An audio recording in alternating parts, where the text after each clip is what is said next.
Shalom saudara yang diberkati Tuhan, selamat pagi.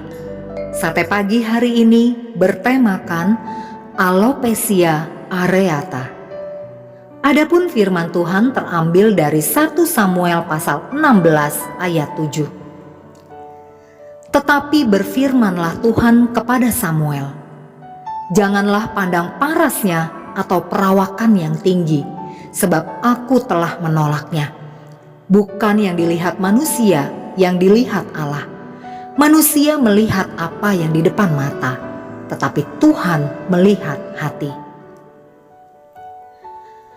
Alopecia areata adalah nama sebuah penyakit yang dikenal sebagai jenis autoimmune disease. Si penderita akan kehilangan sebagian atau bahkan seluruh rambut di tubuhnya. Akibatnya, tubuh penderita akan gagal mengenali sel tubuhnya sendiri dan menghancurkan jaringannya. Akhirnya akan ada titik-titik di kepala yang mengalami kebotakan. Sebagian kasus menyebabkan seluruh bagian kepala kehilangan rambut, disebut alopecia totalis. Dan pada kasus yang lain, sebanyak 1-2% membuat seluruh tubuh tidak bisa menumbuhkan rambut sama sekali, disebut alopecia universalis. Ada 2 jenis alopecia yang dapat terjadi. Pertama, scarring alopecia, yaitu kehilangan rambut kepala yang juga dapat menimbulkan luka, peradangan kulit, dan kehilangan kantung rambut. Yang kedua adalah non-scarring alopecia, yang tidak menyebabkan kehilangan kantung rambut dan kemungkinan besar dapat dipulihkan kembali. Penyakit ini tidaklah menular, namun lebih kepada penyakit keturunan. Untuk menyembuhkannya, dapat dengan injeksi kortikosteroid maupun penggunaan krim. Namun penggunaan krim penumbuh rambut ini kurang begitu efektif dan memakan waktu lama. Sedangkan untuk penggunaan injeksi steroid biasanya hanya berfungsi jika area kulit kepala yang kehilangan rambut hanya kecil saja. Keefektifannya masih diragukan.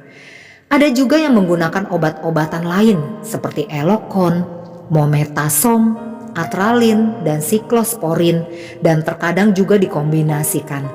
Namun ini pun tidak dapat dipastikan keberhasilannya.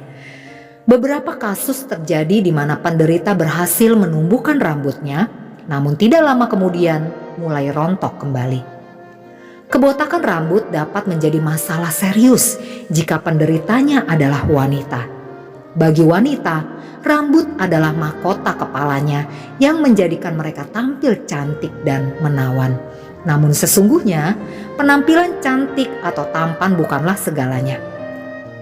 Tuhan tidak pernah melihat hal itu. Hanya manusia saja yang peduli pada penampilan.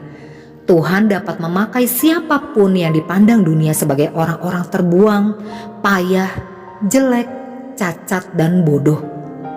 Ketika Samuel diutus Tuhan untuk mengurapi Daud, Samuel melihat kakak sulung Daud yang bernama Eliab dan langsung berpikir bahwa Eliab adalah orang yang akan Tuhan pilih karena perawakannya yang tinggi dan gagah perkasa. Tetapi jadikanlah 1 Samuel pasal 16 ayat 7 ini sebagai pegangan hidup kita. Siapapun kita saat ini dan seburuk apapun dunia memandang kita, fokuslah kepada perkataan Tuhan, yaitu bahwa Tuhan melihat hati kita.